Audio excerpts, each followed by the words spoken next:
Hi Star Seeds, welcome back for another collective message. If you're turning Star family, you know what to do. Thank you so much for tapping in. If you're new, welcome. Thank you all so very much for being here with me. All right, Star Seeds, we're going to go ahead and hop into these messages. This message is different than most of my readings that I post here. This is focused more on astrology and the transits that we are going to be experiencing this week. Okay? So bear with me as we get through these transits, and then I'll pull a couple cards at the end, and then we'll read from the book for spiritual guidance. Okay, let's get to it. All right, starting off this week, February 4th, Mercury enters Aquarius. So over the next 2 weeks, we're going to be online a little bit more than normal. Social media, DMs, emails, lots about communication, text messages, those sorts of things.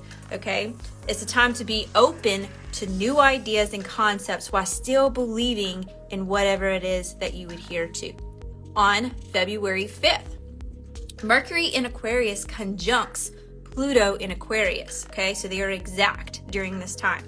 Being the aspect of the detective, this merging of the planet of communication with the planet of psychology could have us immersed or obsessed with solving mysteries, okay? So there may be some type of mystery at bay that you really feel called or urged to solve. On the 6th of February, Pallas enters Sagittarius, okay? And the asteroid, which is what Pallas is, it's an asteroid. Some of these asteroids act as planets, okay? The asteroid of astrology and wisdom will be in wise Sagittarius, giving us cosmic education. This is a great time for expanding our minds and values as we look at every situation from a new point of view. Okay, really think about that. Sagittarius is freedom. It's about expansion. Okay, and it's coupled with this asteroid which rules astrology and wisdom. So these go hand in hand, and it is a complementary transit here, okay? And then we have Ceres entering Capricorn on February 7th. So in astrology, Ceres, which is another asteroid, okay, is a nurturing asteroid focusing on cycles and seasons. Think about the changes of the seasons, okay? And stable Capricorn, this is a great time for fresh starts as we're encouraged to begin new projects, create a name for ourselves, and plant seeds for the upcoming spring. All right, so what does this mean? Think about that Capricorn energy, right? It's real earthy, it's real stable and structured, you know? We usually talk about Capricorn as, you know, lots of rules and regulations and things like that, but it's also very self-disciplined, stable, and steady energy as well. Also on February 7th, Mars in Capricorn sextile Neptune in Pisces. So dreams blend easily with reality, as this aspect helps us see the beauty in the world around us. An ideal day for romance and ritual work. Okay, so ritual work meaning if you do spell work, if you do manifestations, incantations, enchantments, those sorts of things, this is a really great energy to help support that. All right, now on February 8th, Vesta goes direct in Gemini. After feeling like we've been in hibernation for the first part of winter, we finally get the energy to focus on our passions and plan the next steps to achieve our goals. However, it is still a good idea to do more listening than talking. So with this energy on the 8th, it is important for you not to talk too much. Remember to pause, to take in information as well. So if you're going to be in a receiving energy, you're going to have to shut your trap and listen to others a little bit too, okay? So don't forget to do that. If you're like me and you get to talk, and you don't slow down long enough to listen to somebody else, okay? Also on February 8th, Sun in Aquarius squares Uranus in Taurus. This rebellious aspect can create power struggles as we collectively feel the injustices of the world. Where can we take our power and make a difference? Okay, so if we're putting all our power towards this, and this isn't working out for our most love and highest good, and we're not doing anything to help the situation anyway, where can you put your power at that's truly going to make a difference, okay?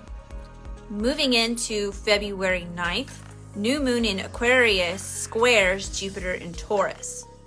You may want to watch your words, as you may sound cocky about things you might not know much about. It's way too easy to be humbled if you're not careful. So this is kind of like around the 8th or the 9th time frame. It's important for you to think about what you're saying before you say it, and make sure that you're in an energy where you can receive information, important information as well. Now, on February 10th is Lunar New Year and Year of the Dragon. Happy Lunar New Year! Yay! Welcome to the Year of the Wood Dragon. This year has grounding energy as we become more responsible and determined to reach our goals. This is not a time to rush things. Stay steady and grow. So although all this beautiful Aquarius energy that we're in, it's all about rebellion, about going against the grain, the underdog at the top, the light shining, your uniqueness, putting yourself out there, being seen, success, all of these different things. It doesn't mean that it's a time for you to rush things or try to rush things as we go along this journey. As these energies play out, they support you when you're stable, steady, focused, and aligned. All right, Starseeds. Now that we've gone through the transits, it's time to pull some cards on it. All right. Best and highest messages here for the collective. Best and highest messages here. All right, Spirit.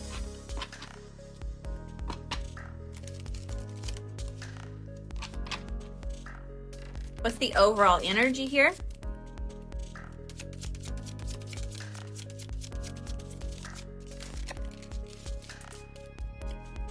Eight of Cups. Making sure that we're not investing time, love, energy, effort, and money in things that are stagnant, in things that are not growing, in things that are not emotionally fulfilling to us, okay?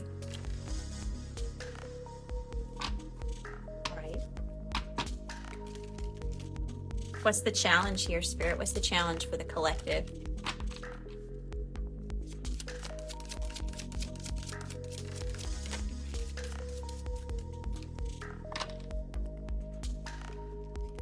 The Three of Swords and the Sun. Here's some of this information that it is that you may be learning, or some type of mystery that wants to be solved during this week. Okay, so it does seem like the challenge is there's light being shown on some of your wounds. All right, so you're going to be learning about what needs to be healed within you. It's always going to be very challenging, you know. All right, Spirit, what's the blockages? What's the blockages for the collective?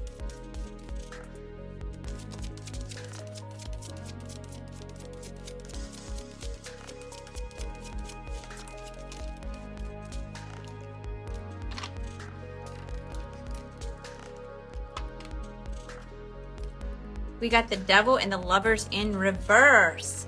So giving in to temptations, giving into the ego, giving into fear, and giving into toxic traits and behaviors here.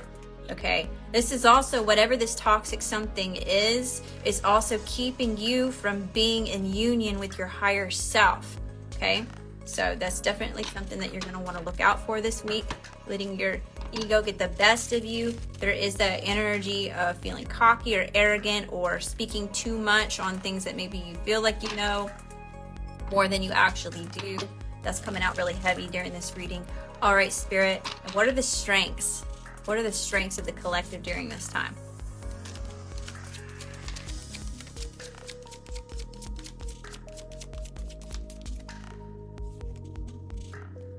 The Four of Swords, the Queen of Wands, and the Six of Wands.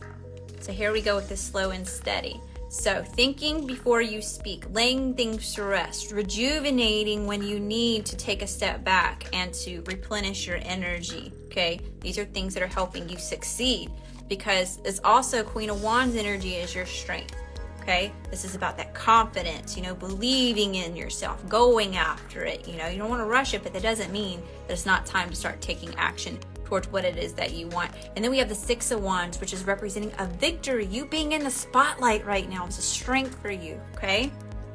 Own it. It's your time to shine, okay? All right, let's get you some spiritual guidance. These cards I've pre-pulled And when I went to go look up the meanings of these cards, they resonated very deeply, and I feel like it goes perfect with the transit. So I am going to go ahead and show these cards and share what they mean with you. First off, we have Upper World. Okay, that's what the card looks like. The Essence. Angels, divine helpers, the ancient ones, and all varieties of luminous beings populate the upper world. It is the place where you go to achieve your destiny and find out who you will become, discover your great potentials and undreamt of possibilities. It is also the place where the spirits of the dead arrive when they complete their journey to the light. The invitation. The upper world is calling you to step into your fully realized self. Clear distractions so that you can move into a higher destiny. Do not fall to the temptation to craft a slightly more improved version of yourself. What you perceive as a problem or an obstacle is in fact the irritation you need to take the great leap. Remember, you cannot cross the Grand Canyon in 2 small jumps. The Medicine. Ask your divine helpers for guidance. If the oracle has already spoken to you, do not ask for more guidance. Take what has been offered.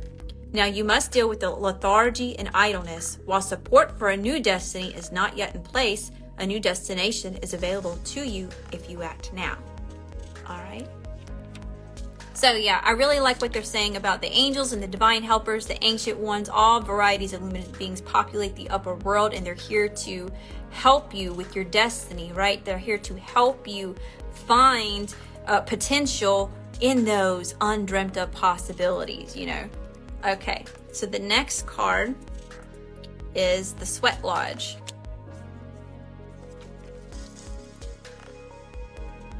This has a lot of meaning here that resonates too. So the Sweat Lodge. The Essence. The Sweat Lodge represents the womb of Mother Earth. Volcanic stones are heated in a fire outside, then brought into the lodge and placed in a shallow hole in the center.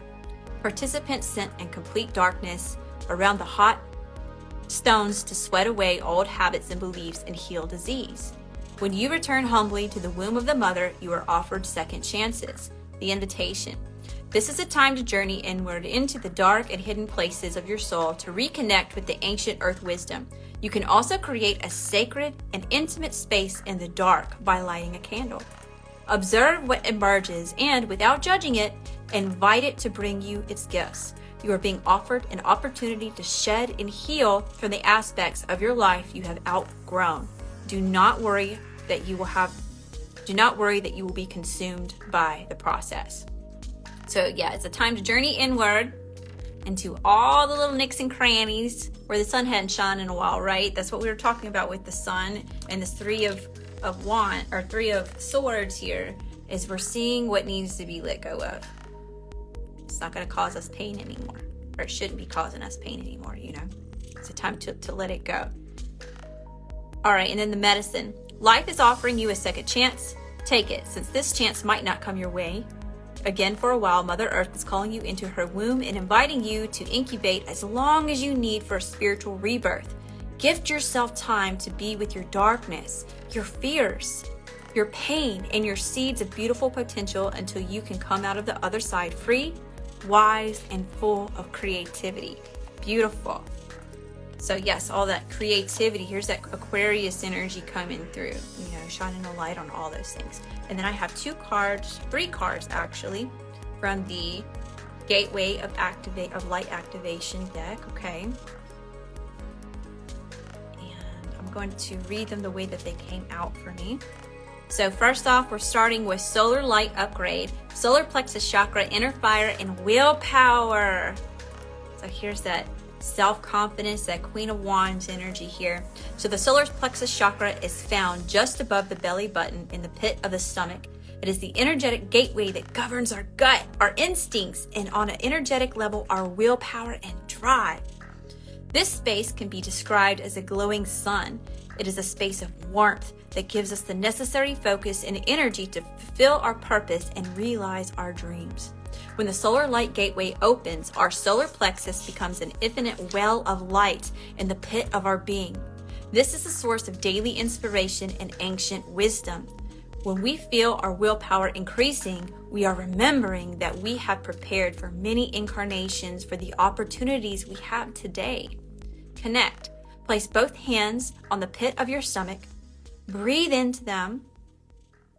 Visualize a great fiery light switching on. Call your solar power up and out. That's something that you can do even when you can put on some like solar plexus meditation music, or those sorts of things. Solar plexus, I'm thinking citrine, I'm thinking yellow calcite, I'm thinking pyrite. Those are some crystals that you can be using for your solar plexus chakra. And your message: the light of the great central sun is shining on you, activating you to push onward and create. This is a perfect time to move forward with projects, goals, and intentions. Align your energy with whatever you are all ready to create and experience. Focus on what you are ready to grow and where you are ready to expand. As you focus on your goals, you are giving them energetic encouragement to flourish and open like the warm summer sun kissing the ground, encouraging the flowers to grow and bloom. That sunlight has arrived. It's here and in you now. Beautiful. So this has a lot to do with those projects we were talking about, really getting in the energy of getting aligned to achieve those goals that you've set for yourself, okay? Our next card is Order of Melchizedek, okay? Here's our card. Embraced by light, mission uncovered, don't give up. Okay, don't give up. All right, so Melchizedek, whose name means King of Righteousness, is the first high priest mentioned in the Bible, the one who initiated all the great teachers that followed him. He is mentioned in several Abrahamic texts, including the Dead Sea Scrolls and also the Kabbalah Zohar. He is an ancient gatekeeper of the light who is dedicated to helping all those walking the spiritual path to take the initiatory steps to align with the light. The best way to describe this great being is a wizard. When you invoke him, you will feel the presence of a loving and angelic grandfather who wants to guide you to your greatness.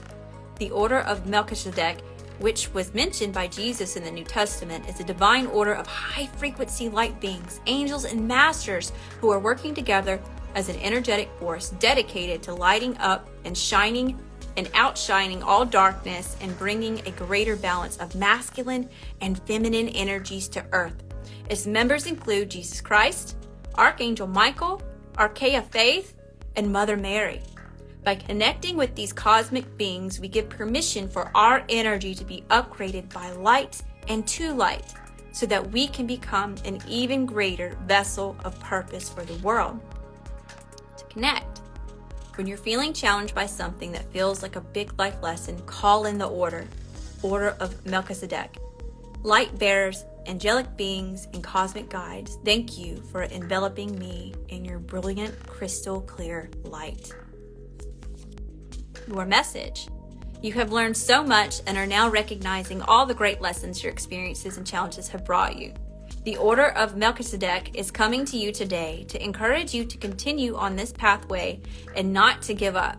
Even in the moments of darkness and fear, there is the opportunity for you to share your light. If you're feeling overwhelmed, it's imperative for you to know you are not alone. Light is with you and within you. In invoking spiritual support, you will be able to muster up the strength, courage, and focus you need to surmount whatever challenges you face. So yes, you're being embraced by light, or you're embracing the light. It's enveloping you. If you ask, your spirit team is here. Okay, you're learning what your mission is and how to continue. You're being presented opportunities. Okay, as you can see, these cards really align with the transit, so this is very exciting. All right, so our last card is Thoth, Light Codes, Light Initiation, Great Teacher, Awakening, Divine Magic. Here's this Mercury energy, okay? Thoth is the same as like Hermes energy, it's very similar. So here's our card. All right, Thoth, also known as Tahuti, is the ancient Egyptian ibis-headed god of writing, divine magic, and the moon. Acknowledged as the sacred scribe who created writing, he is considered to be the great mind behind the hieroglyphics and the maintainer of the Egyptian universe. It is said that he was the priest king of Atlantis and was dedicated to leading the Atlantean people in a loving way that was firm but fair. However, no matter how hard he tried to direct them, many of them didn't obey the spiritual laws of the universe, which inevitably led to the end of their civilization. This gateway takes you to a space where you can connect with the energetic frequency that Thoth carries. As a master teacher of the stars, he holds space for you to connect with some of your greatest gifts from this lifetime and the many others that you have lived. Thoth's primary teaching is spiritual integrity, and he's working alongside a powerful congregation of evolved souls, the ascended Atlanteans, to guide those who are ready to increase their awareness. He specializes in helping those who are finding it difficult to make spiritual progress, to rise above the aspects of their life that are holding them back, and he helps awaken the teacher within, to connect, chant, Tahuti, Tahuti, Tahuti, until you feel a shift in the energy around you, and then say, Thoth, great priest king of Atlantis and divine scribe of ancient Egypt, thank you for initiating and awakening the great teacher within me. Your message. You are blessed to connect with Thoth. You are going through a powerful set of light initiations at this time, and these are preparing you to lead and teach from a powerful space of love. In order to complete the process, there will be a release of old ideas and limiting stories. But this is necessary for you to connect with the true power within you. Don't be concerned by the intensity of the energies that surround you right now. Facing shadow parts of yourself and your story is essential for connecting with divine magic and evolved beings of light. They are there to lead the way. If you have any concerns or fears at this time, know that when fear gets loud, it's because you are on the cusp of something extremely powerful. So, like I said, don't let that ego keep you from being in balance and connected and in harmony with your higher self, because you've got all this big potential energy to really help you shine throughout this whole year. All right. Thank you so much for your time, your love, your energy, and support. If this resonates with you, if you like this astrology transit reading, please let me know in the comment section down below. Like the video, hit the subscribe button. Be sure to hit the little gray bell so you get notified when I post more readings just like this one. All right, everything that you need to know about me will be in the description box below, like my services I provide, my decks that I have available in my store, and where I live stream, okay? And I'm gonna leave you there with that, Starseeds. I love you, I love you, I love you. And until next time, love and light.